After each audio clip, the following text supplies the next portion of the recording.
Dead Alive by Wilkie Collins, 1874. Chapter 9. The Advertisement. I waited in silence for the disclosure that was now to come. Naomi began by asking me a question. "You remember when we went to see Ambrose in the prison?" she said. "Perfectly. Ambrose told us of something which his villain of a brother said of John Jago and me. Do you remember what it was?" I remembered perfectly. Silas had said, "John Jago is too sweet on Naomi not to come back." "That's so," Naomi remarked when I had repeated the words. "I couldn't help starting when I heard what Silas had said, and I thought you noticed me." "I did notice you." "Did you wonder what it meant?" "Yes." "I'll tell you. It meant this. What Silas Meadowcroft said to his brother of John Jago was what I myself was thinking of John Jago at that very moment. It startled me to find my own thought in a man's mind, spoken for me by a man. I am the person, sir, who has driven John Jago away from Morwick Farm, and I am the person who can and will bring him back again." There was something in her manner, more than in her words, which let the light in suddenly on my mind. "You have told me the secret," I said. "John Jago is in love with you." "Mad about me," she rejoined, dropping her voice to a whisper. "Stark, staring mad. That's the only word for him.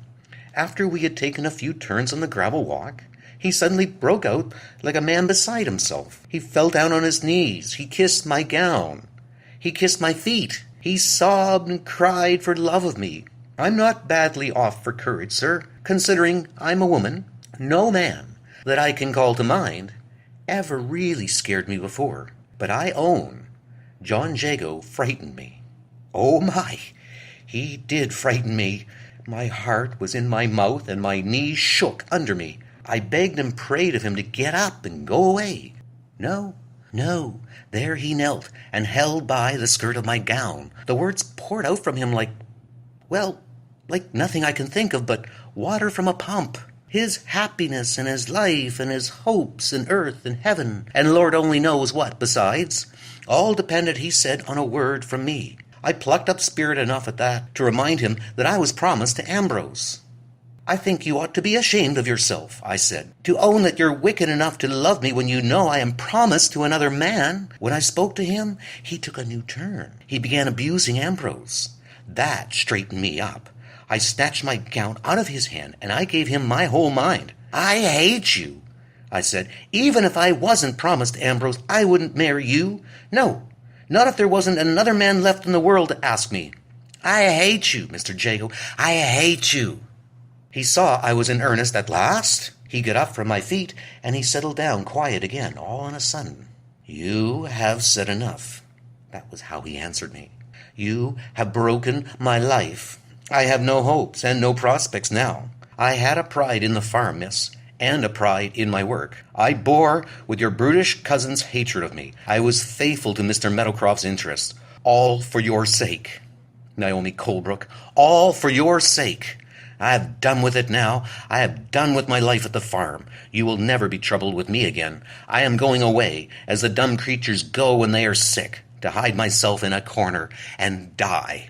Do me one last favor. Don't make me the laughingstock of the whole neighborhood. I can't bear that. It maddens me only to think of it. Give me your promise never to tell any living soul what I have said to you tonight. Your sacred promise to the man whose life you have broken." I did as he bade me. I gave him my sacred promise with the tears in my eyes. Yes, that is so. After telling him I hated him, and I did hate him, I cried over his misery. I did. Mercy, what fools women are! What is the horrid perversity, sir, which makes us always ready to pity the men? He held out his hand to me, and he said, "Goodbye, forever." And I pitied him. I said, "I'll shake hands with you if you will give me your promise in exchange for mine. I beg of you not to leave the farm. What will my uncle do if you go away? Stay here and be friends with me, and forget and forgive Mr. John." He gave me his promise. He can refuse me nothing. And he gave it again when I saw him again the next morning. Yes, I'll do him justice, though I do hate him. I believe he honestly meant to keep his word as long as my eye was on him. It was only when he was left to himself that the devil tempted him to break his promise and leave the farm. I was brought up to believe in the devil, Mr. Lefranc, and I find it explains many things.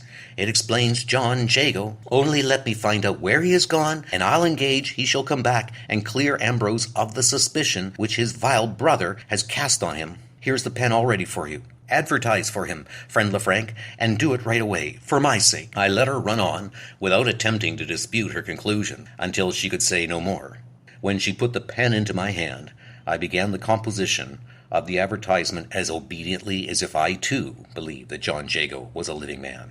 In the case of anyone else, I should have openly acknowledged that my own convictions remained unshaken. If no quarrel had taken place at the lime kiln, I should have been quite ready, as I viewed the case, to believe that John Jago's disappearance was referable to the terrible disappointment which Naomi had inflicted on him. The same morbid dread of ridicule which had led him to assert that he cared nothing for Naomi when he and Silas had quarreled under my bedroom window might also have impelled him to withdraw himself secretly and suddenly from the scene of his discomfiture. But to ask me to believe after what had happened at the lime kiln that he was still living was to ask me to take Ambrose Meadowcroft's statement for granted as a true statement of facts. I had refused to do this from the first, and I still persisted in taking that course. If I had been called upon to decide the balance of probability between the narrative related by Ambrose in his defense and the narrative related by Silas in his confession, I must have owned, no matter how unwillingly, that the confession was, to my mind, the least incredible story of the two. Could I say this to Naomi? I would have written 50 advertisements inquiring for John Jago rather than say it.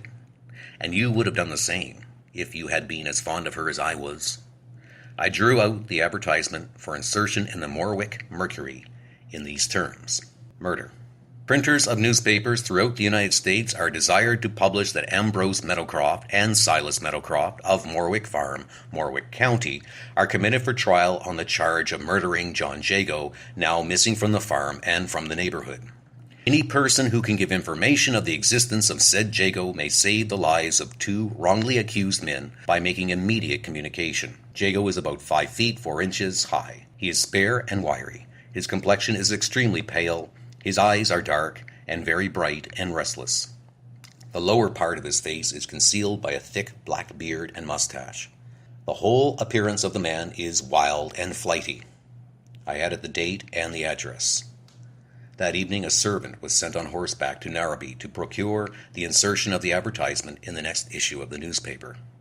When we parted that night, Naomi looked almost like her brighter and happier self. Now that the advertisement was on its way to the printing office, she was more than sanguine. She was certain of the result. "You don't know how you have comforted me," she said in her frank, warm-hearted way, when we parted for the night. "All the newspapers will copy it, and we shall hear of John Jago before the week is out." She turned to go and came back again to me. "I will never forgive Silas for writing that confession," she whispered in my ear. "If he ever lives under the same roof with Ambrose again, I believe I wouldn't marry Ambrose if he did. There." She left me. Through the wakeful hours of the night, my mind dwelt on her last words.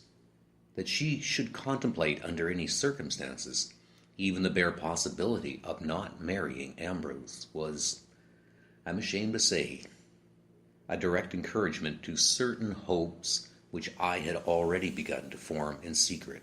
The next day's mail brought me a letter on business.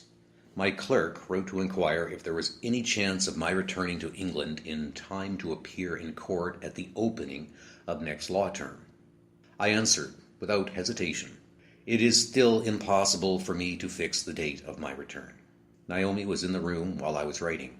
How would she have answered, I wondered, if I had told her the truth and said, "You are responsible for this letter"?